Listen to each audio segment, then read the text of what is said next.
Hi,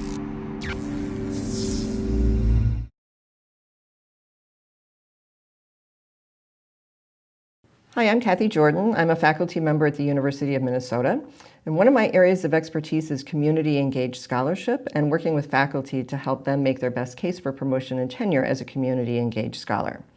I'm looking forward to our webinar to share some strategies with you for you to make your best case as community engaged scholars for promotion or tenure. What we're going to do today is just sort of set that stage and give you a little bit of groundwork. So today, I'm going to give you some working definitions and distinctions because these are relevant to the strategies for P&T success that I'm going to talk about on our webinar. I'm also going to talk about the challenges that community engaged scholars face in the promotion and tenure system because those challenges lead directly to some of the strategies for overcoming challenges that I'm going to review. And then today we're just going to sort of do a little quick overview of those strategies. Those are the things we're really going to focus on in our webinar. But I'll talk briefly about the importance of finding the scholarship in your community engaged work, disseminating conventional and innovative products of community engaged scholarship, knowing what makes effective and high quality community engaged scholarship, and then some tricks for effective community engaged scholarship dossier preparation. So, definitions and distinctions. What is community engagement? Well, the definition I'm going to use is it's the application of institutional resources to address and solve challenges facing communities through collaboration with those communities. This is admittedly from an institutional lens. There are probably other definitions that would be much more sort of egalitarian between partners, but we are in sort of an academic setting, and promotion and tenure is an academic enterprise, and this is how promotion and tenure committees would think about community engagement. So the other part of community engaged scholarship is the scholarship part. So a traditional definition of scholarship is by Diamond and Adam. And it says that this activity requires a high level of your expertise. The activity breaks new ground or is innovative. It doesn't need to be earth-shattering, but it should be something a little new or different. It's not just repeating what we already know. The activity has significance or impact. The activity can be replicated or elaborated, which really is a comment on its rigor. If it's done well and documented well, it should be able to be repeated and elaborated upon. The last two are really the cornerstones and therefore in bold. The work and its results can be documented and disseminated, and the work and its results can be peer-reviewed or otherwise critiqued. So if we put those two things together, what is community engagement and what is scholarship? This definition by the Commission on Community Engaged Scholarship in the Health Professions would say, community engaged scholarship is scholarship, by that previous definition, that involves the faculty member or the academic in a mutually beneficial partnership with the community. Community engaged scholarship can be transdisciplinary. It often integrates multiple forms of scholarship. Another distinction that I want to make is the difference between what is scholarly and what is scholarship. So this model is an educational example, and if you start where it says start and you work counterclockwise, you can see the sort of cycle of developing, let's say, a new course or curriculum. You might identify the issue, you might look at how others have addressed that issue or how they have taught about that. You would eventually select how you're going to do that. You have a rationale, you can justify your choices. You would try that out and observe the results. You would teach it. You would collect some evaluation information. You would get formative feedback. You would make adjustments. You would try it again. You might update it next time to make it timely and responsive to what you heard from previous feedback. And you'd kind of go through this cycle repeatedly year after year. And you have then an established sort of scholarly approach to developing and then delivering that course. But you haven't actually created scholarship until you jump into that purple circle in the middle that says scholarship is something that is peer-reviewed and disseminated. It's a product that's based on rigorous methods. It makes an academic or societal impact. Notice that it didn't say journal article, and we'll come back to that. So the journal is a conventional mode of dissemination. Journal manuscripts and sometimes the book in some fields, these are the gold standard conventional forms of disciplinary forms of dissemination. There's also, though, innovative forms of dissemination, and these are things like training videos, documentaries, curricula, slides, websites, policy briefs, lessons learned articles, things like that. So there are some challenges for community-engaged scholars around disseminating products of community-engaged scholarship, whether they are the traditional, conventional kind, or, as you might imagine, the innovative kind that are not in the journal manuscript or the forum format, or the book format, excuse me. So we lack dissemination outlets for community-engaged scholarship that are in forms that are not journal articles. What do we do to get out the word about the curricula that we developed? How do we disseminate the documentary that we did or the policy brief? The format of peer-reviewed journal is not appropriate for those sorts of products, and the traditional peer review process may not find value in those sorts of products. And even within the traditional peer review process for a journal article, sometimes just the methods of a community-engaged scholar might be foreign, and traditional peer reviewers might not know how to review that sort of an article. There are also challenges that have to do with misconceptions by our colleagues when we're going up for promotion and tenure. Rigor is one of them. We're going to come back to that, but there is a misperception that community-engaged work tends to be soft, or it's only applied, or it's only social science research. There's also a misperception that the time that you invest in developing the relationships, which are crucial, some people think that's sort of hanging out and volunteering and time that's wasted or time that is not part of scholarly activities. Therefore, they often think of that as just service, and they might even advise you to put that kind of activity in your service section of your dossier, and we'll talk later about why that's not a good idea. There's also disciplinary disconnects. You may understand why you're bringing your expertise from your disciplinary background to bear on this societal issue or this community issue, and you're doing work that you feel is relevant to your area of scholarship. Other people might not see that connection. To them, it feels very amorphous or tangential or sort of off mission for you. And then the last one is standards of engaged scholarship are sometimes felt to be less rigorous than the standards for other forms of scholarship, and therefore it's kind of like second-tier citizen. We can also be our own worst enemy. We don't need to rely on others to sort of do it for us. Sometimes we do ourselves in. By not producing scholarship from our engaged scholarly activities, when we confuse engagement with scholarship, when we think we're doing scholarship by engaging with the community, remember we don't do that scholarship until we actually document and disseminate something that can be critiqued by others.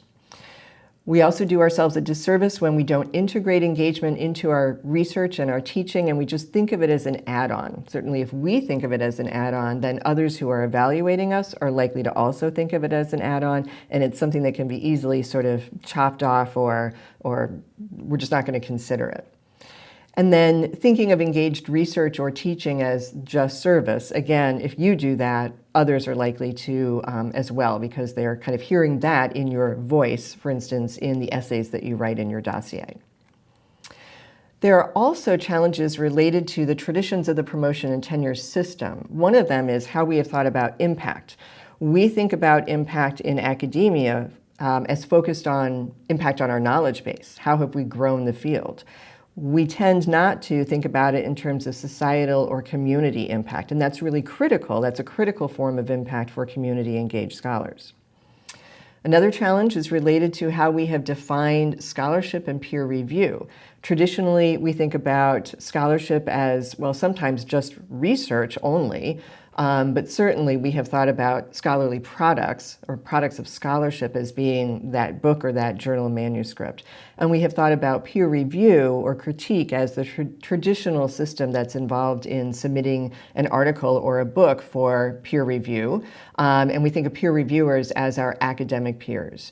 Also in the promotion and tenure process, we think about peers who evaluate us, people on our committee, for example, as being people who are in our discipline of senior rank to us and at either our own or similarly ranked institution or a similar high research, for example, institution. Other challenges relate to the fact that promotion and tenure is about the individual. You need to be able to sort of claim what you did. You need to be able to toot your own horn. And that's hard for community engaged scholars because engagement is a group effort and we value shared credit. There's also a requirement in promotion and tenure for leadership in the field and a national or an international reputation, depending on what level you're going up or what rank you're going up for. And in community engaged scholarship, leadership and reputation tends to be established locally, at least initially, unless you're doing globally, globally engaged work. So we have to be intentional about purposefully expanding our reputation based on the leadership and the reputation that we've earned in our local settings. So, how can we overcome these challenges?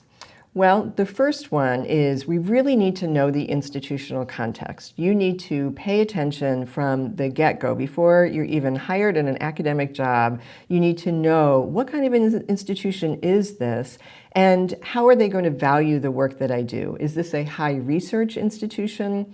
Is this going to be one of the institutions where I'm going to need to produce the traditional scholarship, or is there wiggle room in what kinds of scholarship I produce because they seem to value other forms of scholarship or other faculty activities? Teaching institutions are different. Teaching is valued as the first thing, and then research probably. Maybe a faith-based institution might value service first, and so you really need to know what kind of institution you're sitting in or you're considering if you're applying for a job. Similarly, you need to know what is the expectation based on the promotion and tenure guidelines at whatever level it is that you are needing to go through. So oftentimes it's a departmental vote first, and then it moves up to a college and then to a university level, depending on whether you're in a college or a university and how it's structured. And oftentimes at those various levels, there are different guidelines. And so you need to be aware of what the guidelines are at all levels of evaluation. You need to be able to look for the windows of opportunity for you to say, I am a community engaged scholar, and to point out the ways that your institution values that. So read your guidelines with a lens for where is community engagement valued and where is the scholarship that can come out of community engagement valued. The last one is educate your colleagues in black. I'm going to go back to the blue ones in just a minute. Educate your colleagues. This is important because you may be different than other people in your discipline or in your department. You may have closer relationships with people in other parts of your university or in the community than you do with your disciplinary peers or people who are down the hall from you. But the people in your department and the people down the hall from you are the ones that are going to be likely your first evaluators in the promotion and tenure process. They need to know you. They need to know what you do and what the value of it is. They need to see what your achievements and your successes are. They need to see about how respected you are in the community. You need to be a known quantity. And that means visiting with them, telling them what you do, asking about what they do, taking them out for coffee to network. It might mean giving faculty seminar or grand rounds if you're in an academic health sort of situation. So make your colleagues aware of what you do and the value of it. The ones in blue are ones that we're going to dive into in much more detail on our webinar. So I'm not going to go into all of the information here, but we're going to focus on the fact that you really need to, what I call, pull scholarship out of your engagement. So just like when I showed you that scholarly versus scholarship wheel and the educational example, you need to find ways to create things that document something about the process, something about your results. They need to be in forms that you can put out there in the world that other people can critique. So pulling scholarship from your engagement, very important, whether it's engaged research, engaged teaching, or service-related activities that also are consistent with your disciplinary expertise. Second, you need to know what makes for quality community engaged scholarship. I'm going to show you a model, essentially, that I was part of developing that builds on the work of Glassek-Huber and Mayeroff, who wrote a sequel to the seminal monograph by Ernest Boyer. Ernest Boyer wrote a monograph called Scholarship Reconsidered, and it was saying scholarship isn't just research, and scholarship products are not just the journal article. We can also talk about scholarship of teaching and scholarship of scholarship of engagement and scholarship of integration. So Glassy-Kuber and Mayeroff came along and said, well, if we're going to think about scholarship as broad, how do we evaluate that scholarship, and how do we evaluate the people who do that kind of scholarship? And so they proposed a set of criteria to use, and a group that I worked with then modified those and made them tailored to community engaged scholarship. And so on our webinar, I'll walk you through those. And then lastly, you need to know how to document your qualities as a community engaged scholar, meaning those qualities that Glassy-Kuber and Mayeroff put out there in the world and that I helped to modify.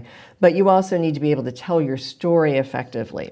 So on our webinar, we're going to spend quite a bit of time talking about how do you do an effective job at developing a dossier that will allow you to shine as a community engaged scholar and allow you to be promoted based on your community engaged scholarship, not in spite of your community engaged scholarship.